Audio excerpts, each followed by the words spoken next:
تيجي مثلا انت صديقي واقف في الشارع كده، تلاقي انس ابن خالي مثلا بينادي على اخته فبيقول لها ايه؟ يا حنين اطلعي. يقعد يسترسع بصوته كده. فلما يقول لها يا حنين، هو بيقول لها يا حنين، هو كده ده منادى بينادي عليها، فكده حنين دي تعتبر منادى. المنادى هو الاسم اللي بيتنادي عليه، ده ملخص المنادى. ده درسنا النهارده. احلى مسا على بنت خالي. ده قبلها يا حاجه وابن خالي اللي بدانا بيهم الدرس. اول حاجه عندنا المنادى ده عشان نعرفه لازم نعرف انواعه، ولازم نعرف الادوات اللي بستخدمها. فلما اجي اقول لك يا محمد، فهنا اداه النداء ايه؟ الياء. ليه؟ لان هي اللي استخدمتها عشان انادي، يبقى كده اداه النداء هي اللي بستخدمها عشان انادي على المنادى. اتفقنا؟ ادوات النداء دي بتختلف. تختلف ازاي يا صديقي؟ عندي اي او او يا او ايا او هيا. انا مش فاهم اي حاجه. لما اجي اقول لك محمد، فسهل جدا اقول لك يا محمد، هيا محمد، يا محمد، محمد، اي محمد. فكل دول ادوات للفت الانتباه، اسمها ادوات نداء. اول ما اشوفها اعرف اللي بعدها منادى. اتفقنا؟ هيجي يقول لك انا عايز اداه نداء للقريب مثلا، فوالله للقريب اي ويا والباقي للبعيد. ما ينفعش اكون واقف هنا وحضرتك واقف في الشارع اللي بعد الجاي مثلا وانا شايفك وانادي عليك واستخدم اسم اشاره واستخدم اداه نداء للقريب. لازم استخدم اداه نداء للبعيد. فعشان كده تلخيصا على حضرتك الياء هي اللي بستخدمها في القريب والبعيد، وهي دي الاداه المشهوره جدا اصلا عندك في ثالثه اعدادي. فواحده واحده معايا هنعرف الدرس. انا محتاج ايه اصلا اعرفه من الدرس قبل ما ابدا اعرف ادوات النداء اللي انا عرفتها، واعرف ان المنادى ده ليه انواع. اتفقنا يا صديقي؟ اتفقنا. واعرف النوع ده بيتعرب ايه. هو ده الدرس كله. اول حاجه بعرف انواع المنادى، ثاني حاجه بعرف اعراب المنادى. يلا بينا. بص يا صديقي، اول حاجه عندي اسمه منادى مضاف، منادى شبيه من مضاف، منادى نكره غير مقصوده، ومنادى نكره مقصوده، والعلم المفرد، ونداء ما فيه ال. انواعه مضاف شبيه بالمضاف، دول على جنب كده، النوعين دول شبه بعض. ونكره مقصوده ونكره غير مقصوده، الاثنين دول مع بعض. والعلم المفرد ونداء ما فيه ال دول على جنب هنشرحهم. اتفقنا؟ اول حاجه انا هسيستم دماغك ازاي تعرف ان ده منادى مضاف او شبيه من مضاف، او نكره مقصوده او نكره غير مقصوده، او علم مفرد، او نداء ما فيه اي. مستر انا مش فاهم اي حاجه، تعالى فهمني. يلا بينا. اول حاجه عشان نعرف النوع بتاع المنادى المضاف ده هقول لك حاجه تسهل لك الدنيا. درس المنادى عباره عن جمله بتتكون من كلمتين او فعل، او كلمه وفعل. اتفقنا جدا. استفدت ايه؟ المنادى المضاف والشبيه بالمضاف لازم لازم لازم لازم لازم تلاقي قبل الفعل كلمتين. بمعنى بيقول لك يا طالب العلم اجتهد. كلمتين دول ولا مش كلمتين؟ كلمتين. تعالى كده بسرعه اخطفك في الشبيه بالمضاف. يا طالبا للعلم اجتهد. فعل ده ولا مش فاعل؟ فعل. قبله كلمتين ولا لا؟ يبقى ده يا اما مضاف يا اما شبيه بالمضاف. يبقى كده من اهم الاساسيات اللي عندي المنادى المضاف والشبيه بالمضاف دول بيكون قبل الفعل كلمتين. اتفقنا؟ دي اول حاجه لازم اعرفها. بستخرج ازاي الفرق ده منادى مضاف ولا شبيه بالمضاف. اول حاجه صديقي عندي لازم لازم لازم تكون في مخيلتك ان المنادى المضاف ده ليه شروط. اول حاجه ان يكون في مضاف اليه. يعني كلمة وكلمة، الكلمة التانية دي تتعرب مضاف إليه. طب بص أنا هاخدها معاك بقى من تحت قوي، أنا أصلا مش عارف المضاف إليه ده. حلو قوي، تعالى يا باشا نعرف المضاف إليه. ما نعرفوش ليه يعني؟ قال لك يا باشا دي كلمة نكرة زائد معرفة. أقول لك على حاجة يا مستر، أقول لك على حاجة ما تزعلش مني، بس أنا أصلا مش عارف يعني إيه نكرة ويعني إيه معرفة. فل الفل، سهلة جدا. النكرة اللي ما فيهاش ألف ولام. طب المعرفة اللي فيها ألف ولام بالسهولة دي؟ لا طبعا. يعني إيه؟ يعني يا أستاذي لما أجي أعمل كده أقول لك عبد الرحمن، عبد الرحمن ده اسم نكرة ولا معرفة؟ هتقول لي الحق الحق الحق، ده ما فيهوش ألف ولام يبقى ده نكرة. هقول لك لا، أي اسم إنسان هو اسم معرفة. قاعدة ثابتة، اسم إنسان معرفة. تقول لي إيه؟ مصر، مصر دي فيها ألف ولام؟ هقول لك لا. تقول لي ما أنت قايل لي يا مرجناوي، قايل لي إن أي اسم ما فيهوش ألف ولام يبقى ده نكرة. هقول لك لا، أي اسم بلد معرفة. الله الله الله، ده في حلويات بتتقال والله العظيم. تعالى كده نكبرها شوية. حاجة أقول لك إيه؟ صديقي، في ألف ولام؟ مفيهوش ألف ولام. معرفة؟ مش عارف، بس أنت قايل اللي مفيهوش ألف ولام يبقى نكرة. هقول لك لا، أقول لك دي بص عبارة عن صديقي. الكلمة اللي تلاقي فيها ضمير معرفة، الكلمة اللي تلاقي فيها ضمير معرفة. الضمائر معرفة، الضمائر معرفة. لو مش عارف الكلمة اللي أنا قلتها دي ارجع اسمع الكورس التأسيسي اللي هو أول كورس في العربي كله. هو لمم لك نحو ابتدائي بإعدادي بثانوي بكل حاجة. أي حاجة في العربي، في الإعراب، في المعرفة، في النكرة، هتفهمها من الحتة دي كلها. فتعالى نرجع للحتة دي. يبقى كده الكلمة اللي فيها ضمير تعد معرفة، الكلمة اللي فيها ضمير تعد معرفة حتى لو ما فيهاش ألف ولام. يبقى كده دي ضمير، كلمة زائد ضمير تعد في المعرفة. يبقى كده صديقي الشرط الأساسي للمعرفة إن يكون فيها ألف ولام، الشرط الأساسي في النكرة إن ما يكونش فيها ألف ولام. في حاجات ما بيكونش فيها ألف ولام بس معرفة، زي اسم الإنسان أو اسم البلد أو الكلمة اللي بيكون فيها ضمير. اتفقنا يا صديقي؟ اتفقنا. تعالى كده نمسح دول. يلا بينا بسم الله نكمل بقى. الحاجات دي مهمة جدا يا صديقي، الحاجات دي مهمة جدا، وده أساس بقى الدرس بتاع النهاردة. زائد أنا في آخر الدرس هعرفك إزاي تعرف، فأنا مش سايبك لوحدك خالص في الدرس ده، فواحدة واحدة معايا كده وركز معايا. بص يا صديقي، أنا عرفت طبعا الفرق بين النكرة والمعرفة. المفروض النكرة دي هي المضاف إليه. حاجة أقول لك، المضاف إليه ده بيكره حاجات كتير قوي. يعني موتوا وسموا، موتوا وسموا يلاقي قبله نون.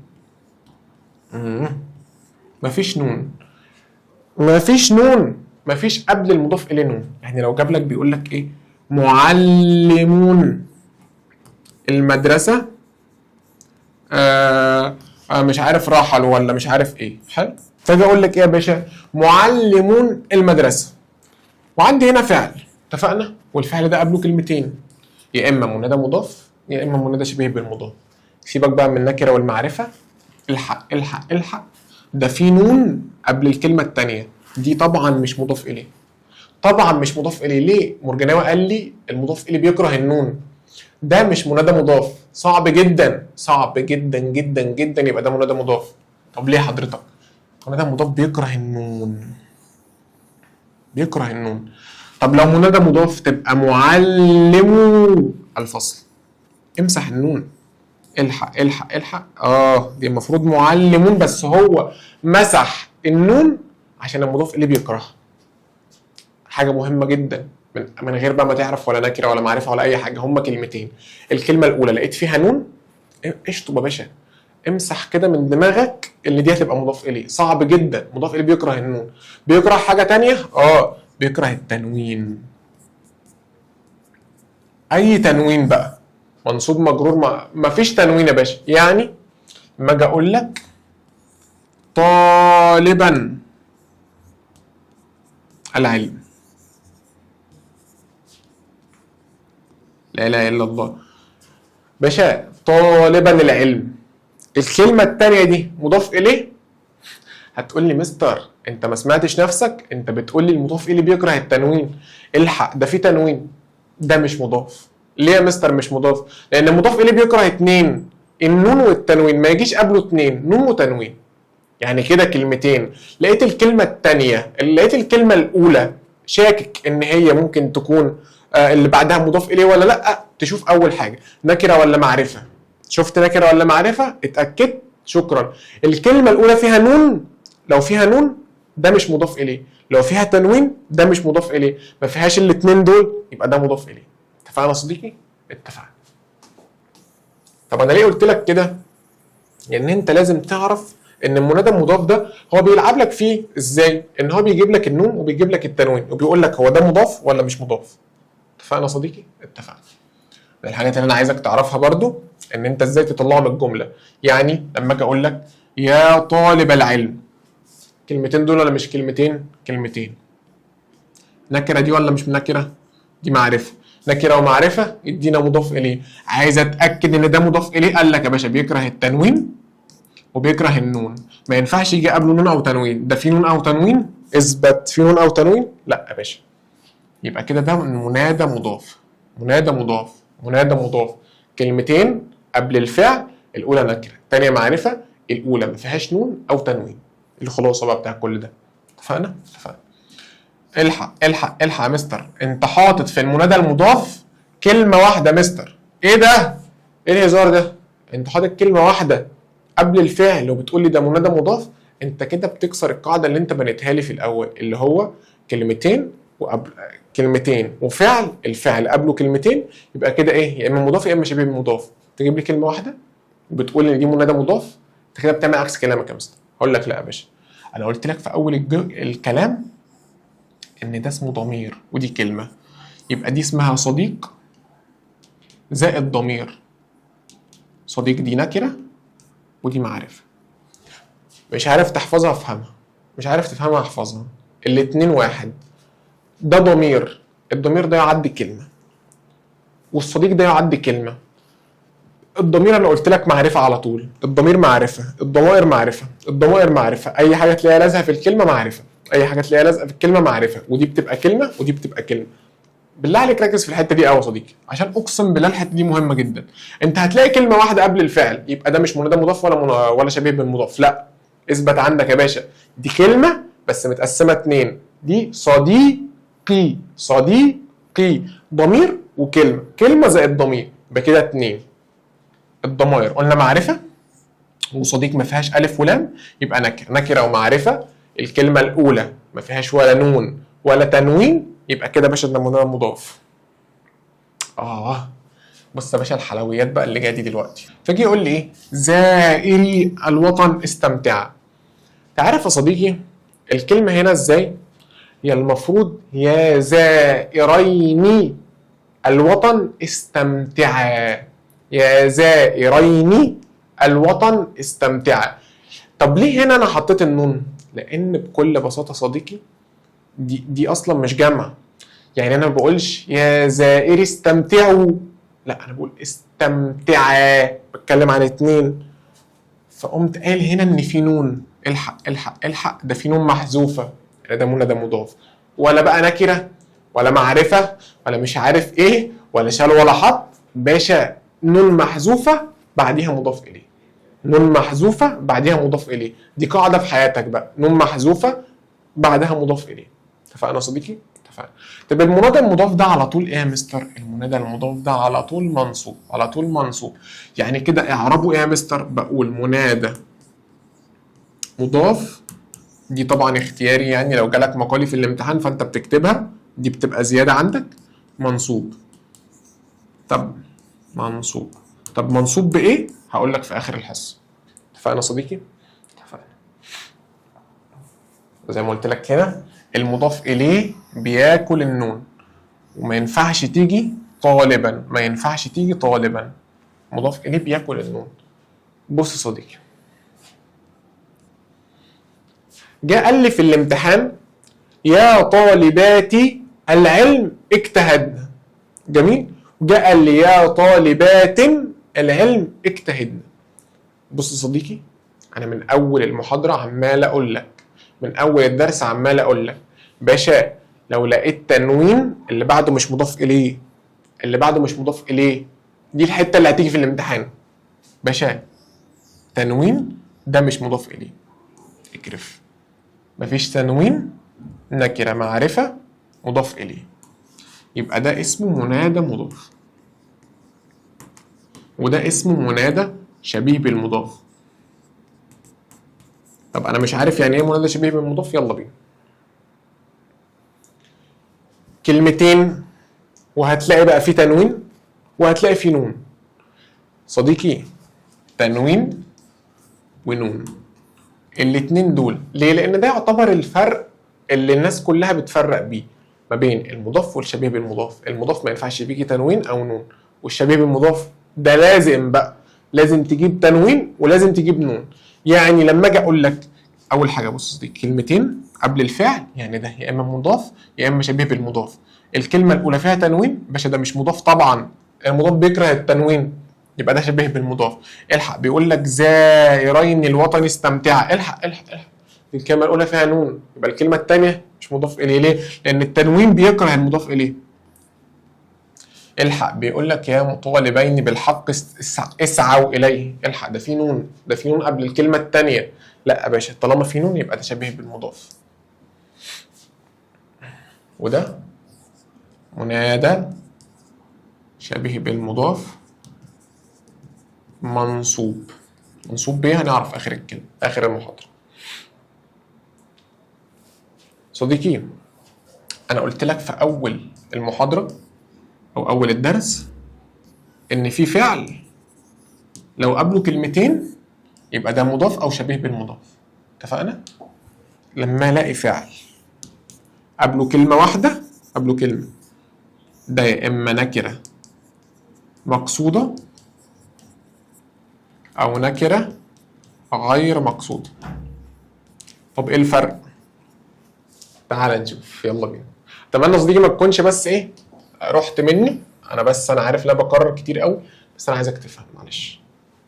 اول حاجه في علامات مميزه للنكره الغير المقصوده. ايه هو؟ التنوين والياء والنون. اقول لك على حاجه، تعال نخطف معاها كده النكره المقصوده، كلمه واحده ما فيهاش تنوين وفيها واو ونون. الله الله الله، الحق الحق الحق، ولا ده ايه ده؟ ده ملخص يعني. او كلمه واحده يا اما هتلاقي فيها تنوين او ياء ونون، ده نكره غير مقصوده. كلمه واحده مش هتلاقي فيها تنوين وهتلاقيها فيها واو ونون، نكره مقصوده. الاختلاف فين يا صديقي؟ الاختلاف هنا بقى في جمع المؤنث السالم. يعني الاختلاف اصلا في حاجه، يعني مش عايز اقول لك قد ايه تافهه يعني. بص يا صديقي، المنادى النكره الغير مقصوده ده منادى منصوب، اتفقنا؟ والنكره المقصوده ده اسمه منادى مبني. منادى مبني. تاني، النكره الغير مقصوده منادى منصوب، طب النكره المقصوده منادى مبني. اتفقنا يا صديقي؟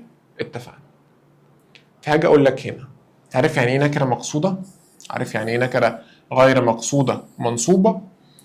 باشا هو جمع المؤنث السالم، قبل بقى ما اجي لك اخر الدرس واقول لك الاعرابات، هو جمع المؤنث السالم ده بينصب بايه؟ بينصب بالكسره. بينصب بايه؟ ينصب بالكسره، يعني دي المفروض تبقى كده. طب اصلا انا جيت قلت لك ان النكره المقصوده دي منادى مبني. طب البناء عندي ايه؟ يا اما على الضم او على الواو او على الالف. بص معظم البناءات عندك على الضم، خدها مني صريحه. بس الواو هنا هبنيها امتى؟ لو لقيت مثلا واو ونون، لو لقيت واو في الكلمه، لو لقيت واو في اخر الكلمه، يعني مثلا زي ما اقول لك عاملون، لو لقيت واو ونون يبقى مبني على الواو. طب عاملان لقيت الف ونون يبني على الالف. فانا صديقي، ويكون منادى مبني، شوف بقى هو منادى مبني على الضم ولا على الواو ولا على الالف، بقيه الكلمه في محل نصب، في محل نصب، في محل نصب. هو منادى مبني بس هو في محل نصب، يبقى كده يا اما منادى مبني على الضم او الواو او الالف، ده منصوب ده مبني. جمع المؤنث السالم احفظها، بيبنى على الضم، يبنى على الضم، يبنى على الضم. لو لقيت كلمة واحدة أول كلمة لقيتها مضمومة، لقيتها مضمومة ضم ضم، لقيت جمع مؤنث سالم مضموم، يبقى ده مبني. ليه؟ لأنه لو كان منصوب فكان هيديني واحدة كده هتخزق عين الاتنين، هيقول لي ده منادى منصوب بالكسرة. جمع المؤنث السالم أعرفه إزاي؟ أول حاجة آخره ألف وتاء، اتفقنا؟ يعني بس تلخيصا يعني آخره ألف وتاء، اخره الف وتاء. جمع المؤنث السالم اخره الف وتاء. جالي في الامتحان قال لي يا ممرضات ويا ممرضات، كسرها لي هنا وضمها لي هنا. ما في حاجه في علامات النصب ضم او بالضمه؟ في عمرك سمعت مفعول به منصوب بالضمه؟ لا، يبقى ده مش منصوب، واللي فوق ده منصوب. ليه؟ لانه بينصب بالكسر. طب اللي تحت ده مبني. خامس نوع عندي بقى في انواع المنادى ويسمى بالعلم المفرد. اول حاجه يا صديقي العلم المفرد ده يعني ايه؟ يعني اسم يا صديقي، مش عارف فيه ايه، القلم ده كان غريب شويه. المهم يعني مش هدخلك في حوارات. المهم العلم المفرد ده اول حاجه الاسم، يعني زي ما اقول لك ايه، محمد، حنين، انس، احمد، اي حاجه، ده اسمه علم مفرد. يعني لما بنادي على اسم، يعني لما اجي اقول لك يا محمد، يا فاطمه، يا حنين، يا انس، فانا بنادي على اسم. بس قال لك ده لازم علامه معينه في الاسم. يعني انا مش عايز اسم مركب، يعني الشرط اللي هينطبق على علم المفرد ما ينفعش يبقى اسم مركب. يعني ايه اسم مركب؟ يعني يقول لك صلاح الدين، كلمتين، صلاح الدين، صلاح الدين، صلاح الدين، عبد الرحمن، عبد الرحمن، عبد الرحمن، صلاح الدين، صلاح الدين، صلاح الدين. ده اسمه اسم مركب. زي ما اقول لك كده كده ايه اسم مركب بقى عادي؟ بورسعيد، بورسعيد، بور فؤاد، بورسعيد، بور فؤاد. يعني ده اسمه اسم مركب. اسم مركب ده هو اسم بس يبقى بتيجي تنطق بتقول كلمتين، عبد الرحمن. اتفقنا يا صديقي؟ طب الاسم المركب ده انا اول ما اشوفه ده اسمه منادى. طب المنادى ده نوعه ايه؟ منادى مضاف. يعني كده مش اي اسم يقابلني يبقى علم مفرد، لازم الاسم ده يبقى كلمه واحده بس بنطقها، هي فيرست وان بس، بقولها ايه؟ محمد، احمد، حنين، فاطمه كده. لكن لو انا قلت عبد الرحمن لقيت نفسي بنطق على مرحلتين، يبقى ده باشا منادى مضاف على طول. ليه؟ وهو اسمه منادى منصوب. ليه؟ لان انا كنت قايل لك ان المنادى مضاف والمنادى شبيه من مضاف منادى منصوب. اتفقنا يا صديقي؟ اتفقنا. لما اجي اقول لك هنا ايه؟ يا محمد، يا محمد، وبيكون كلمه واحده قبل الفعل، تكون كلمه واحده قبل الفعل، كلمه واحده قبل الفعل، كلمه واحده قبل الفعل. اتفقنا يا صديقي؟ منادى مبني. اخلص لك البناء كده. قلت لك يا صديقي اللي تحتار فيه اختار بالضم، ما عدا اللي تلاقي فيه الف ونون او واو ونون، ده يبقى بالالف وده يبقى بالواو. شكل الاعراب بتاع المبني يكون منادى مبني، شوف بقى على الضم، على الفتحه، الضم، على الالف، على الكسره، على الياء، اي حاجه في محل نصب. يبقى كده منادى مبني، شوف مبني على ايه؟ في محل نصب. ده في البناء بقى عامه. فوق برضو في النكره المقصوده قلت لك هتلاقيه اسمه منادى مبني. يبقى منادى مبني شوف مبني على الضم، على الالف، على الواو، في محل نصب. ولو عطلت اختار ضم. ان شاء الله ما حد حوش بقى. فاهمين؟ يلا بينا. اخر نوع من انواع النداء، انواع المنادى، وهو نداء ما فيه ال. دي صيغه مشهوره جدا بتيجي في الامتحانات ويقول لك يا ايها او يا ايتها. بص يا صديقي قبل بس ما تيجي التركايه، اي وزائد الهاء دي اعرابها ثابت، منادى مبني على الضم في محل نصب، والهاء زائده للتنبيه. اي منادى مبني على الضم في محل نصب والهاء زائده للتنبيه، ده اعراب ثابت. المنادى مش ايها كلها ولا ايتها كلها، عشان دي كل الناس بتلخبط فيها.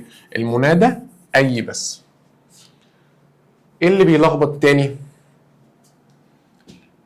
في قاعدة مهمة جدا دي ليك بقى، عشان الحتة ايه الأخيرة في التركة في المنادى. بيجي يقول لك في الامتحان أيها اللاعب،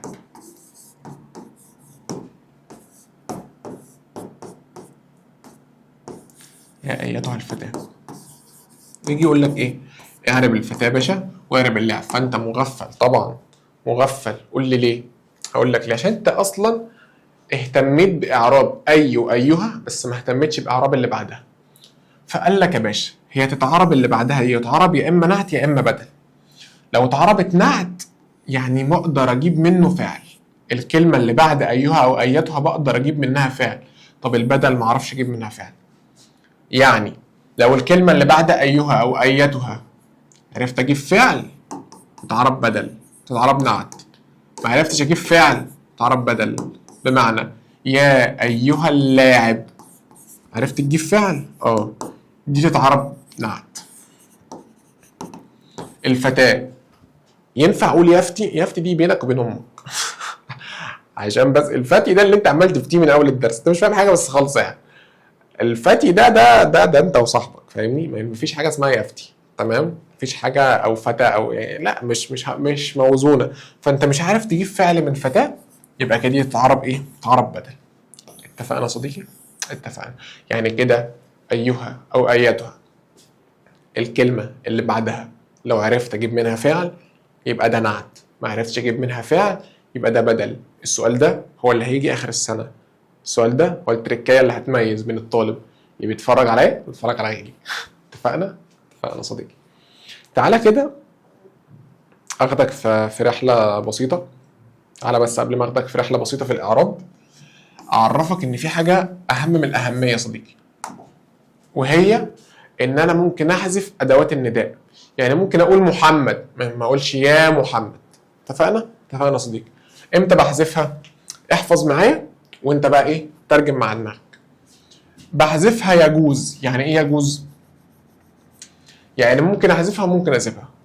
المنادى المضاف والشبيه بالمضاف والعلم ما عدا لفظ الجلاله اللي هو الله وايها وايته. يبقى كده ممكن اشيل اداه النداء في المنادى المضاف والشبيه بالمضاف والعلم ما عدا اسم الله لفظ الجلاله وايها وايته. بس لا يجوز ان اشيل اداه النداء في النكره المقصوده والنكره غير المقصوده ولفظ الجلاله واسم الاشاره. لازم اقول يا هذا، ما ينفعش اقول هذا. لا يجوز، لا يجوز، لا يجوز. ما ينفعش يا صديقي بعد اداه النداء تقول هذا ويجي يقول لك احذفها تقول له لا، انا عارف مرجاناوي قال لي ان بعد اسم الاشاره اللي قبل اسم الاشاره ما ينفعش احذف اداه النداء. وبنفس الكلام بص يا صديقي، عشان اوفر عليك الدنيا دي كلها احفظ بس لا يجوز والباقي يجوز. يعني احفظ كده دول، يبقى كده في النكره المقصوده وغير المقصوده ولفظ الجلاله واسم الاشاره اللي هي هذا هذه هذان هاتان هؤلاء ذلك تلك اولئك. كل اسماء الاشاره دول ما ينفعش يجوز حذف اداه النداء. اي حاجه غير دول يبقى يجوز حذف اداه النداء. اتفقنا يا صديقي؟ اتفقنا. تعالى بقى اعرفك السؤال ده بيجي ازاي في الامتحان. يلا بينا. بص بقى يا صديقي، شايف الحتتين دول؟ كل دول كده ملخص، كل ده الملخص بتاع الدرس كله. تعالى بقى الخص لك الدرس كله اللي احنا عمالين نحرق فيه بقالنا مش عارف اكتر من نص ساعه، الخصه لك في 5 دقايق كده، ايه بيني وبينك واحده واحده. يلا بينا. بسم الله الرحمن الرحيم. اول حاجه يا صديقي قال لي استخرج لي مضاف، استخرج لي منادى. اول حاجه المضاف والشبيه بالمضاف. لما الاقي فعل قبله كلمتين، الاقي فعل قبله كلمتين، الكلمتين دول لازم الكلمه الاولى ما ينفعش الكلمه الاولى فيها تنوين، والكلمه الاولى ما ينفعش تاني حاجه تبقى فيها نون. يبقى كده الكلمه الاولى ما ينفعش يبقى فيها نون او تنوين. طب شبيه بالمضاف عكس ده بقى، هتلاقي فيه تنوين وهتلاقي فيه نون. ده الشبيه بالمضاف. ليه؟ لان انا اتفقت معاك ان المضاف او المضاف اليه بيكره النون والتنوين. اتفقنا؟ والاتنين دول بيبقوا منادى منصوب. منصوب بايه؟ هعرفك اهو في الاخر. بعد كده هاجي في كلمتين، هاجي اقول لك نكره غير مقصوده ونكره مقصوده، الفعل زائد قبله كلمه والفعل زائد قبله كلمه. لازم الكلمه اللي في النكره الغير مقصوده دي تبقى فيها تنوين او ياء ونون، ولازم الكلمه دي ما يبقاش فيها تنوين ويبقى فيها واو ونون. ما ينفعش يبقى فيها تنوين ولازم يبقى فيها واو ونون. وليه لازم يبقى فيها ياء ونون؟ يبقى كده النكره الغير مقصوده كلمه زائد فعل، والنكره المقصوده كلمه زائد فعل. اللي بيميز الكلمه بتاعت النكره الغير مقصوده بيبقى فيها واو ونون، ياء ونون، والنكره المقصوده بيبقى فيها واو ونون. طب الدنيا دي كلها بيجي لي فيها ايه؟ بيجي لي في جمع المذكر، جمع المؤنث السالم بيجي لي حاجه اخرها الف وتاء. الالف وتاء قلت لك لو لقيتها مضمومه يبقى دي اهو. لو لقيت طالبات جالك حاجه جمع مؤنث سالم طالبات، لقيتها مكسوره يبقى دي نكره غير مقصوده، لقيتها مضمومه يبقى دي نكره مقصوده. احفظها دي يا صديقي، عن اذنك احفظها معلش، عشان لو انا قعدت اكرر تاني وانت تهت مني. النكره المقصوده لما يجي كلمه وبعديها فعل، الكلمه دي يا اما فيها ياء ونون او منونه. طب النكره المقصوده اما كلمه زائد فعل فيها واو ونون وما فيهاش تنوين. جالي جمع مؤنث سالم كلمه واحده بس، لو لقيت الالف والتاء الاخيره دي مكسوره يبقى دي نكره غير مقصوده، لو لقيتها مضمومه يبقى نكره مقصوده. قلت لك يا باشا النكره المقصوده بتبقى تتعرب منادى مبني. طب النكره الغير مقصوده منادى منصوب. بعد كده قلت لك العلم المفرد بيكون اسم زائد فاعل، لازم الاسم ده ما يبقاش مركب، ما ينفعش الاسم ده يبقى مركب. اتفقنا يا صديقي؟ طب لو مركب يبقى منادى مضاف. طب العلم ده ايه؟ مبني. باشا نداء ما فيه ايه؟ نداء ما فيه ال. ايها زائد ايتها زائد اي حاجه بقى تانية. طب اي هنا ايه؟ منادى مبني على الضم في محل نصب، منادى مبني على الضم في محل نصب، منادى مبني على الضم في محل نصب. طب اللي بعدها تتعرب نعت او بدل. نعت لو عرفت اطلع من اللي بعدها فعل، بدل لو ما عرفتش اطلع فعل. المنادى المبني بيتعرب كده منادى مبني سواء على الضم الواو الالف الكسره الياء السكون هكذا. يعني لما اجي اقول لك امسي انت بتكسر اهو، فاكسر يا باشا معاها. المنادى المنصوب انا مش عارف يا مستر، انت عمال تقول لي منادى منصوب بس انا مش عارف انصبه بايه، فاجي اقول لك تنصبه بالفتحه لو هو مفرد او جمع تكسير، تنصبه بالياء لو هو جمع مذكر سالم او مثنى، تنصبه بالكسره لو جمع مؤنث سالم. جمع مؤنث سالم يعني اخره الف وتاء، جمع مثنى يعني اخره ياء ونون، جمع مذكر سالم يعني اخره ياء ونون. مفرد يعني كلمه واحده، جمع مذكر سالم يعني ولا اخره ياء ونون ولا اخره الف وتاء. والله العظيم 3 حلويات. عايزك تركز جدا جدا جدا جدا في الكام جزئيه دول، الدرس كله في الكام كلمه دول. اتفقنا يا صديقي، واشوفك على خير ان شاء الله. وانا اجتهدت في الفيديو ده عشان ايه؟ بنت خالي هتشوف الفيديو في ثالثه اعدادي، فربنا يوفقها ويوفقكم وان شاء الله كده ايه موفقين باذن الله. كان معكم مرجناوي، سلام.